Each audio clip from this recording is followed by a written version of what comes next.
Welcome to a 2-minute review of the 2021 Subaru Crosstrek Sport. Now this review is going to be short and focused on my first impressions only. So right off the bat, the interior I felt was lovely. The steering wheel was small and sporty, and the interior trim looks amazing. The features in terms of heated steering wheel, heated seats, radar cruise control, lane keep assist, and the backup camera. I mean, the backup camera alone was amazing. It was very clear, showed way more than a usual backup camera would, and so I feel like driving this car around the city would be extremely convenient and semi-luxurious. The ride itself, very comfortable. Obviously, it's the Crosstrek, so it's a little higher up. You're not going to scrape on anything. It's got good suspension travel, so it handles just fine.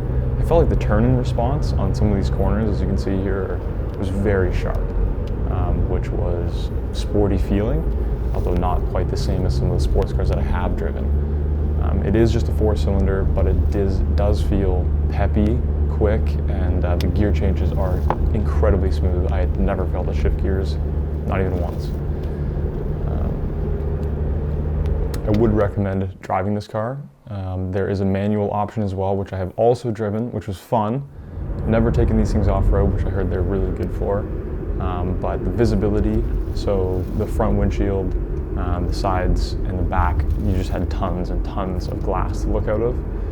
Especially me, I'm a quite tall person, so it was nice to see. It really felt like I was high up and important, and wasn't going to hit anything.